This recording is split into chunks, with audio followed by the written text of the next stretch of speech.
ነበር። ረመዳን ደግሞ ካለፈ በኋላ ቀሪውን 6 ወር አላህ ረመዳንን እንዲያደርሳቸው ይማጸኑ ነበር። ይሄ የሰለፎቻችን ታሪክ ነው።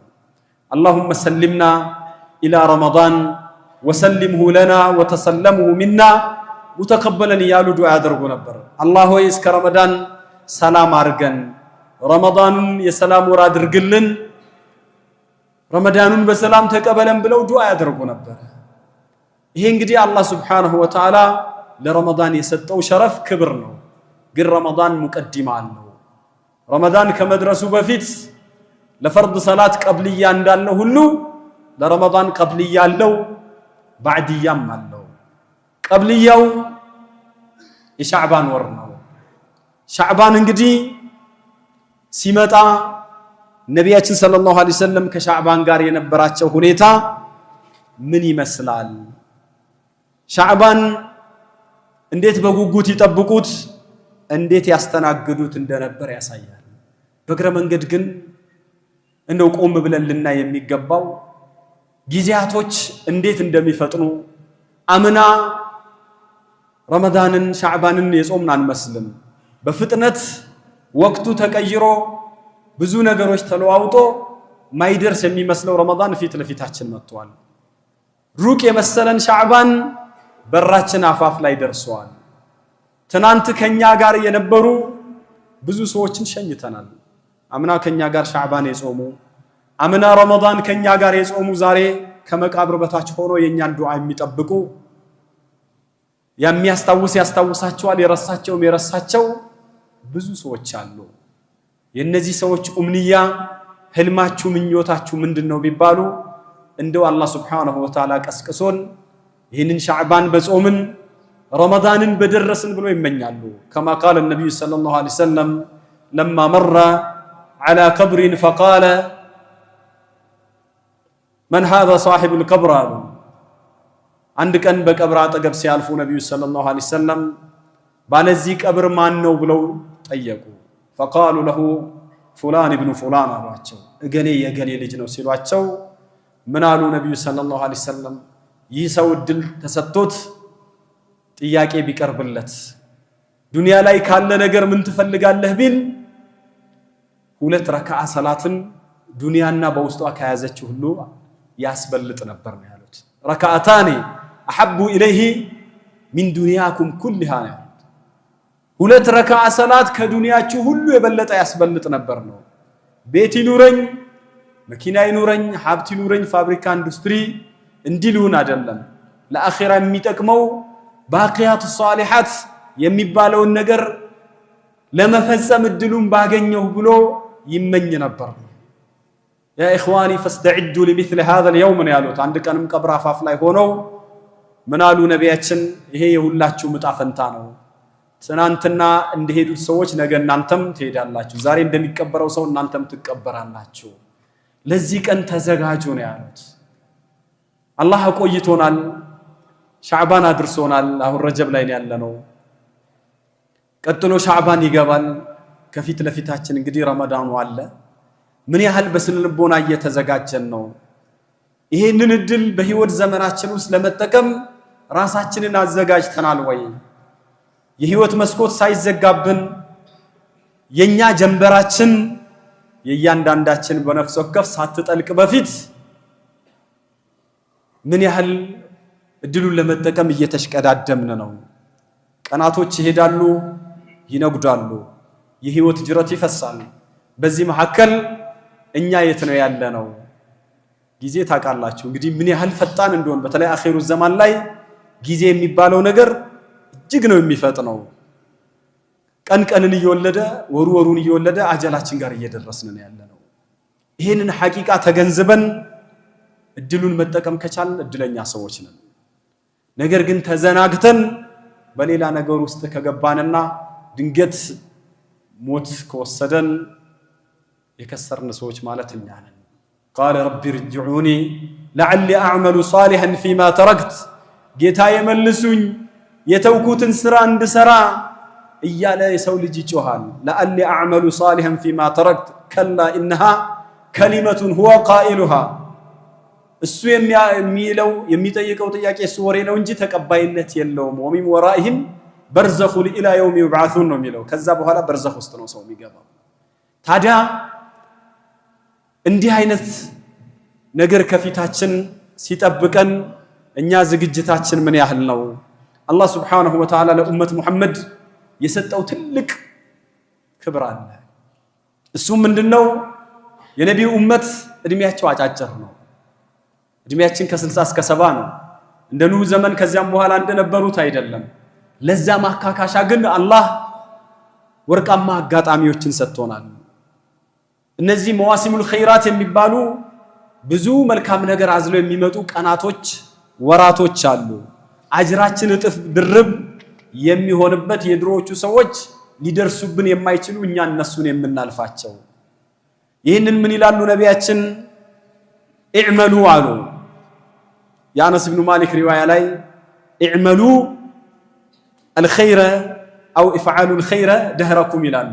እድሜ ልካችሁን በኸይር ስራ አትንስነፉ፣ ኸይር ስራ ላይ በርቱ አሉ። ከዚያ ምን አሉ? ወተዓረዱ ሊነፈሓቲ ረሕመቲላህ አሉ።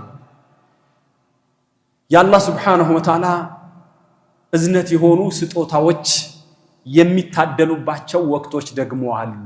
ፈኢነ ሊላሂ ዐዘ ወጀል ነፍሓትን ይላሉ ሚን ረሕመቲሂ ከራሕመቱ አላህ የሚሰጣቸው ነፍሓቶች ስጦታዎች አሉ።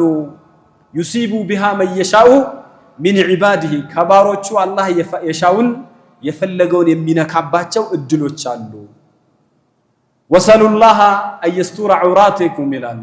አላህን ዐውረታችሁን ገበናችሁን እንዲሸፈነላችሁ ወአዩአሚነ ረውዓቲኩም የውስጣችሁን ድንጋጤ ጭንቀት እንዲያረጋጋላችሁ አላህን ለምኑት ያሉት ዘገባ አለ። እዚህኛው ሐዲስ ላይ በተመሳሳይ አላህ ረሕመቱን የሚያድልበት ስጦታውን የሚሰጥበት ጊዜ አለ። ለዚህ ስጦታ ራሳችሁን አዘጋጁ አሉ ነቢያችን። ለዐለሁ አንዩሲበኩም ነፍሓቱን ሚንሃ ከዛ እንደው ከአላህ ከኸይር ወላፈኑ ከኸይሩ ሽውታ አንዳች ነገር ካገኛችሁ ፈላ ተሽቀውነ ባዕድሃ አበዳ ይላሉ። ከዛ በኋላ መቼም መናጢ አትሆኑ፣ ሸቅይነት አይጠጋችሁም የተባለበት እድሎች አሉ። ታዲያ ከነዚህ እድሎች አሁን ያነሳነው ከጥቂት ቀናት በኋላ የሚገባው የሻዕባን ወር ነው። ሻዕባን ሲመጣ ነቢያችን ሰለላሁ ዐለይሂ ወሰለም ልዩ ትኩረት ነበር የሚሰጡት። እናታችን አይሻ ረዲየላሁ ዐንሃ ሲናገሩ ምን ይላሉ? ነቢያችን ሰለላሁ ዐለይሂ ወሰለም ሙሉ ወር የሚጾሙት ወይም አብዛኛውን የሚጾሙት ወር አልነበረም እንደ ሻዕባን ያለ ብለው ማለት ነው። ፈኢነሁ ካነ የሱሙ ሻዕባነ ኩለሁ ይላሉ። ሻዕባንን ሙሉን ነቢያችን ይጾሙት ነበር። ሙሉን በማለት የተፈለገው አብዛኛውን ነው ብለው አንዳንድ ሹራሖች ሐዲስ ተንታኞች በእንዲህ ሊገልጹት ሞክረዋል። እናታችን ኡሙ ሰለማም ሌላዋ የነቢዩ ሰለላሁ ዐለይሂ ወሰለም ባለቤት ምን ትላለች? ማ ረአይቱ ነቢይ ሰለላሁ ዐለይሂ ወሰለም የሱሙ ሸህረይን ሁለት ወር አከታትለው ነቢያችን ሲጾሙ ሙተታቢዒን አድርገው አላየሁም ሻዕባንና ረመዳንን ካልሆነ በስተቀር። ነቢያችን ለዚህ ወር ልዩ ትኩረት ነበር የሚሰጡት። ኡሳማ ኢብኑ ዘይድ ኢማሙ አሕመድ በዘገቡት ሐዲስ ላይ ምን አልኳቸው ለነቢዩ ሰለላሁ ዐለይሂ ወሰለም ይላል፣ ያ ረሱላላህ አልኳቸው አንተ ከወራቶች መካከል እንደ ሻዕባን አብዝተ የምጾመው ወር የለም የአላህ መልእክተኛ፣ ለምንድነው ስላቸው ይሄ ወር በረጀብና በረመዳን መካከል ያለ ወር ነው። ብዙ ሰዎች ይዘናጋሉ። ረጀብ ላይ እንግዲህ ረጀብ ከአሽሩል ሑሩም ነው። ጾምም የተለያየ ዒባዳ አብዝተው ከዛ በኋላ ሻዕባን ሲገባ ይዘናጋሉ። ለረመዳን ነው የሚያስቡት። እኔ ደግሞ አሉ ወሆ ሸህሩን ቱርፈዑ ፊሂ አልአዕማሉ ኢላ ረቢል ዓለሚን ይሄ የሻዕባን ወር ዓመታዊ ስራ ወደ ዓለማቱ ጌታ ከፍ የሚደረግበት ስለሆነ ፈኡሒቡ አን ዩርፈዕ ዐመሊ ወአነ ሷኢሙን አሉ እኔ ስራዬ ወደ አላህ ሱብሓነሁ ወተዓላ ከፍ ሲል ጾመኛ ሆኜ ነው የምፈልገው አሉ። ጾመኛ ሆኜ ነው ስራዬ ከፍ እንዲል የምሻው ብለው ይህንን ምላሽ ሰጡት። ይሄ የሚያሳየን ሰዎች በተዘናጉበት ሰዓት ኢባዳን ወጥሮ ማድረግ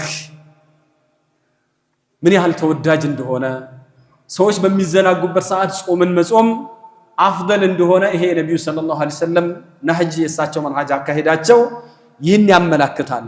ሻዕባንን መጾም ማለት ልክ ለፈርድ ሰላቶች ቀብልያ ረዋቲቦች እንዳሉት የረመዳን የፈርዱ ቀብልያ ብለን እንወስደዋለን። ረመዳናችን ቢጎድል ፈርድ ሰላታችን ሲጎድል የውመል ቂያማ ከሱና እንደሚሟላው ሁሉ ልክ ረመዳኑን ከጎደለ ማሟያ ከሚባሉ ጾሞች ውስጥ ነው። ረመዳን ቀብልያ አለው፣ ባዕድያ አለው። ባዕድያው ሸዋል ነው፣ ቀብልያው ደግሞ ሻዕባን ነው። ነቢያችን ሰለላሁ ዐለይሂ ወሰለም ታዲያ ሻዕባን ላይ ይበረቱ ነበር። ረመዳን ከመግባቱ በፊት ያለው ወር ሻዕባን ሲመጣ የሚችሉትን ያህል ጥረት ያደርጉ ነበር። አነስ ኢብኑ ማሊክ ሲናገር ምን ይላል? ሙስሊሞች ሻዕባን ሲገባ ሁሉም የየራሳቸው ሙስሐፍ ቁርአን ነበራቸው፣ አብዛኞቹ ማለት ይቻላል። እንከቡ ዐለል መሳሒፍ በቁርአን ላይ ነበር የሚደፉት። በግንባራቸው ይደፋሉ ማለት ሳይሆን ቁርአንን አብዝተው ይቀራሉ ማለት ነው። ቁርአንን በብዛት ይቀሩ ነበር። ፈቀረኡሃ ይሄ ብቻም አይደለም፣ ወአኽረጁ ዘካተ አምዋልህም ዘካቸውንም ሻዕባን ሲሆን ያወጡ ነበረ። ተቅዊየተን ሊደዒፍ ወልሚስኪን አላ ሲያሚ ረመዳን። ይሄን የሚያደርጉት በረመዳን ላይ ምስኪኖች ደካማዎች ዘካቸውን አግኝተው ረመዳንን ከልመና ታቅበው በስርዓቱ እንዲጾም ለማድረግ ይሄን ይሰሩ ነበር ይላሉ አነስ ኢብኑ ማሊክ። ኢብኑ ረጀብ አልሐንበሊ ሲያነሱ ምን ይላሉ? ሰለመት ኢብኑ ኩሃይል ከሚባል ታቢዒ ከዛ በዛ መስመር አንስተው አነሁ ቃል ካነ ሐቢብ ኢብኑ አቢ ሳቢት ከሰለፎች አንዱን አንስቶ ኢዛ ደኸለ ሻዕባን ይላል፣ ሻዕባን ሲገባ ምን ይል ነበር? ሃዛ ሸህሩል ቁራ፣ ይሄ ሻዕባን የቁራዎች ቁርአን የሚያነቡ ሰዎች ወር ነው፣ ስለዚህ ቁርአን ላይ ነው የምንጠመደው ይል ነበረ። ዐምር ኢብኑ ቀይስ አልሙላኢ ሻዕባን ሲገባ ሱቁን ዘግቶ ቁርአን ለመቅራት ይሰማራ ነበር ይላሉ። ሰለፎች እንግዲህ ሻዕባን ላይ በጣም ታታሪዎች ነበሩ። ለምንድነው? ለረመዳን ራሳቸውን ለማዘጋጀት ነው። ኢብኑ ረጀብ እንደሚሉት እነ ሲያመ ሻዕባን ይላሉ፣ የሻዕባን ጾም ለረመዳን ጾም እንደመለማመጃም ነው። ረመዳን ረጀብ ላይ ይዘራል ይላሉ፣ ሻዕባን ላይ ውሃ ታጠጣለህ፣ ረመዳን ላይ ደግሞ ታጭዳለህ ነው የሚባለው። ረመዳን የትሬኒንግ ሰዓት አይደለም። ረመዳን ተለማምደህ በጣም ፍጥነት የምትጨምርበትና በረመዳን የሚገኘውን ሰዋብ ለማግኘት የምትጥርበት ነው። ስለዚህ ይሄ ለዛ እንደመለማመጃ ነው አሉ ኢብኑ ረጀብ ራሳቸው ሲያነሱ። በሻዕባን ላይ ጾምን የተለማመደ፣ በሻዕባን ላይ ቂራአትን የተለማመደ፣ ሻዕባን ላይ ኢባዳ የተለማመደ ሰው ረመዳን ላይ ጋፊል አይሆንም፣ የበለጠ ንቁ ታታሪ ነው የሚሆነው። ስለዚህ በረመዳን ላይ የሚሰሩ ዒባዳዎች በሻዕባንም ላይ እንደዚሁ ይበረታታሉ ብለዋል። ስለዚህ ረመዳን ላይ ሻዕባን በሚገባበት ሰዓት በኢባዳ መበርታት፣ ጾሙ ላይ በደንብ መወጠር ያስፈልጋል። ከዛ ባሻገር ግን አንዳንድ ሰዎች ሻዕባን ግማሽ ሲሆን በሸሪዓው ያልተደነገገ መሰረት የሌለውን ነገር በተለይ ንስፍ ሻዕባን ላይ ብዙዎች ሲደክሙ እናያለን። ምንም አይነት ሶሒህ ሐዲስ የመጣበት ነገር የለም። ሻዕባን ንስፉ ለይሉን ቁሙ፣ ቀኑን ጹሙ በተለየ መልኩ የሚል ነገር የለም። የመጣው ሐዲስ በትክክል እንድናውቀው ነቢያችን ሰለላሁ ዐለይሂ ወሰለም ሻዕባንን አስመልክተው ምንድነው ያሉት? ሻዕባን ግማሽ በሚሆንበት ሌሊቱ ላይ የጠሊዑ ላሁ ኢላ ኸልቂሂ አሉ፣ አላህ ባሮቹን ይመለከታል። ፊ ለይለት النصف من ሻዕባን ይላሉ፣ የሻዕባን ግማሹ ላይ። ከዚያ አላህ ከባሮቹ ለፈለገው ፈየግፊሩ ሊጀሚዕ ኸልቂሂ ይላሉ፣ ለሁሉም ለአማኝ ባሮቹ ይቅር ብያለሁ ይላል።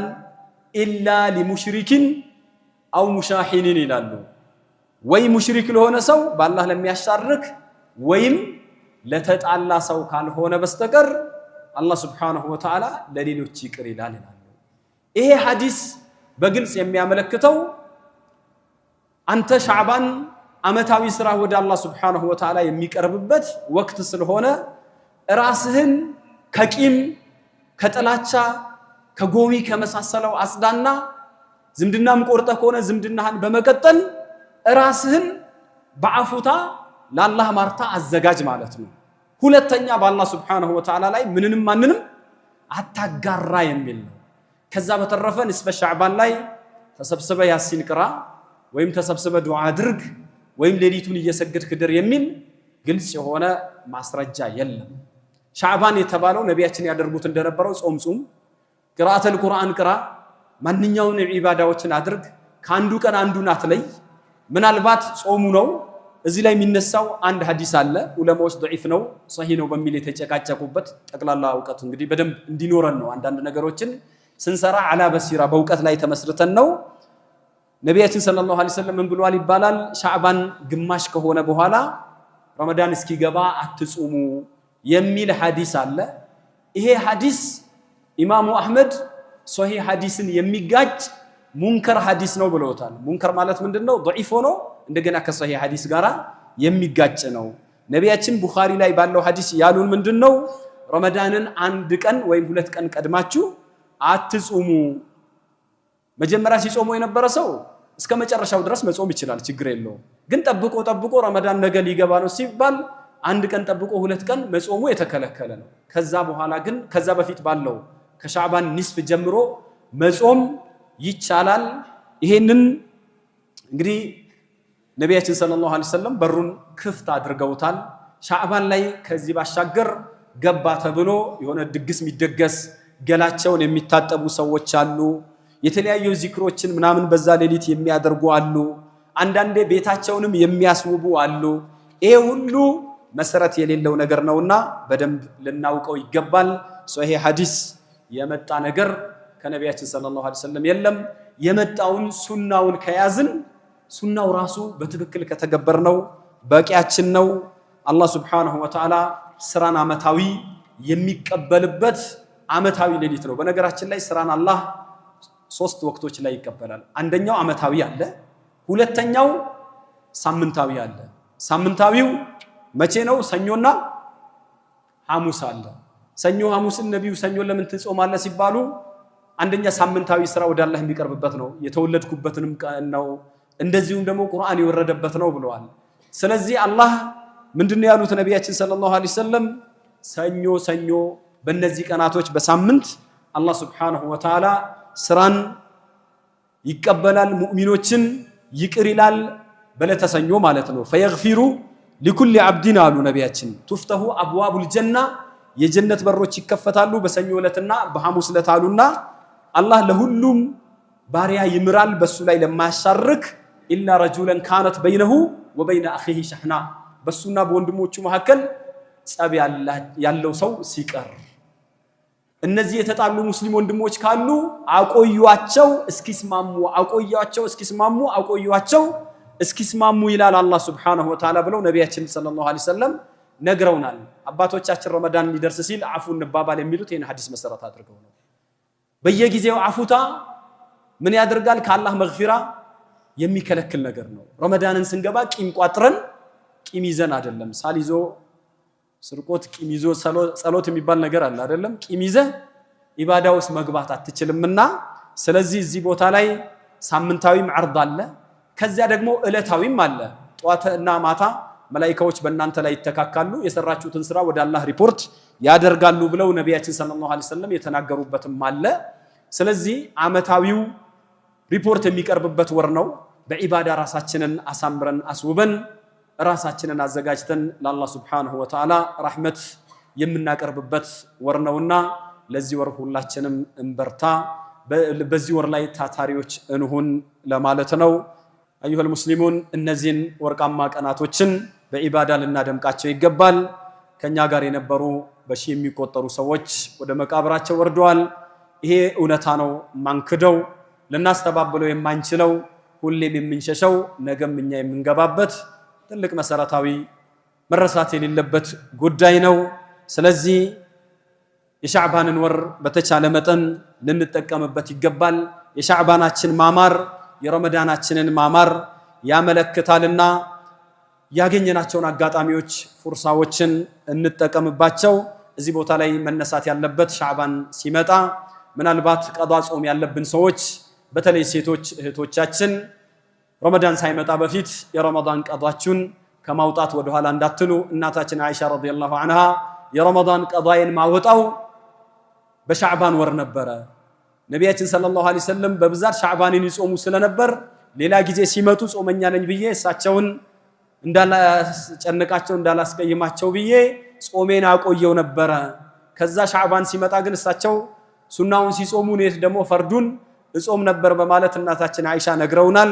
እዚህ ቦታ ላይ የረመዳን ቀዷ ያለብን ሰዎች ረመዳኑ አዲሱ ረመዳን ሳይመጣ በፊት ይሄንን እንዳንረሳ ነው። የረመዳን ቀዷ ያለበት ሰው እንግዲህ ለያይቶም አከታትሎም ሊጾም ይችላል። ዋናው ግን ንያን ማሳደር ይኖርበታል። ይሄ መረሳት የለበትም። ከዚያ ባሻገር እንግዲህ ረመዳን ብዙ ኸይራት ነገሮች ያሉበት ነው። እዛ ላይ ልንበረታ ይገባል። አላህ ሱብሓነሁ ወተዓላ ረመዳንን ያድርሰን። አላሁመ ባሪክ